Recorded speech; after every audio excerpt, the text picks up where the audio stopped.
les betteraves. On va avoir 700 g de poivrons. Ces salades-là, c'est pour la fin novembre. C'est pas pour cette serre-là en fait encore. J'ai de la place pour les choux chinois, pour les blettes et de la mâche. Voilà. Ah bon?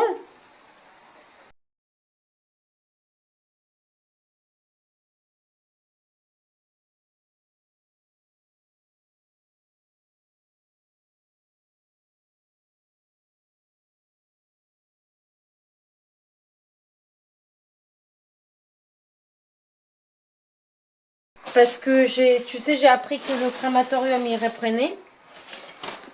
Et que du coup, je peux pas faire tout, quoi. Je peux pas commercialiser, être au courant et être dans le front quand il faut y être, quoi. En tout cas, on se voit mercredi matin chez toi. 7h30, 8h, ça va ou pas? C'est un peu trop tôt? Ok. Je m'appelle Lorena, donc j'ai 35 ans. Je suis arrivée il y a 15 ans à peu près. Et à cette période-là que j'ai décidé de devenir paysanne n'importe où je trouvais des terres, je voulais m'installer. Donc ma lutte elle consiste à forger un monde meilleur par le biais de la paysannerie. Le retour à la terre, le retour à l'essentiel, à nos valeurs ancestrales pratiquement. Là, elle est belle la terre, dis donc. Là, elle commence à être très jolie. Ouais. Mais ici, on T'as est pas dans beaucoup une de cailloux parcelle. là, hein, dis donc. Là. Ici, non. Mais c'est très hétérogène. Espinaca, y tenemos, bueno, lechuga, rúcula, colecina, rábano. Mais tu sèmes de l'herbe entre les planches. Tu sèmes carrément de l'herbe? Non, c'est l'herbe d'ici, tu vois. Ah, mais Elle est belle ton herbe. elle est belle cette herbe. Elle a un truc. Oui, mais c'est le gros souci de l'agriculture bio. Tu sais, oui. le désherbage. Oui. Elle est très belle, je suis d'accord. bien, Ah, mais t'as elle pas, de m'emmerde. t'as pas de mauvaise herbe. Franchement, c'est pas pour me vanter, mais ça donne des fruits, quoi. Tous ces apports de matière organique. Voilà. Toutes les cavités.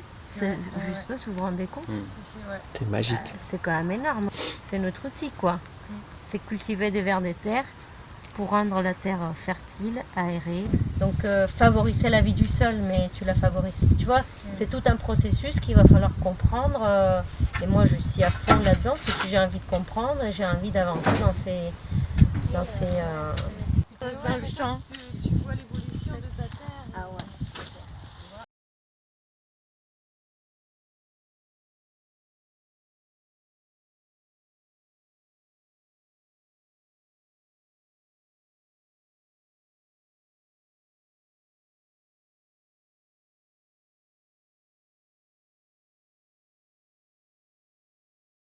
Bref, tout ça c'est du blabla. Le maire pose la déclassification, parce que c'est gros quand même, il faut le voir. Déclassification des 3 hectares et demi de terres agricoles pour la construction d'un crématorium. Il a posé ça au SCOT, alors qu'il n'y a aucun pixel qui prévoit quoi que ce soit dans cette partie-là de la commune. Alors, s'il mène ce projet, il devrait y avoir une étude d'impact Voilà. et une enquête publique propre pour ce projet. Voilà. Alors, on attend le résultat de l'enquête publique. On s'est beaucoup mobilisé. Et on sait aujourd'hui que si le foncier bouge, le crématorium va très vite se faire. Parce qu'on est en révision globale de notre PLU. Et si le SCOT donne le feu vert, alors que c'est le seul document que pour l'instant nous protège, feu vert, 2017, enquête publique pour la révision du PLU local. Donc très vite, nouvelle enquête publique pour la modification de cette parcelle-là. Et puis voilà, permis de construire, bim, bam, boum. C'est fait. En 2017, ça pourrait être fait, quoi. À la fin de l'année, il y a les travaux, quoi. Ça, c'est le pire des cas. On aimerait faire protéger cette zone agricole par tous les moyens. Il va y avoir une enquête publique au début 2017.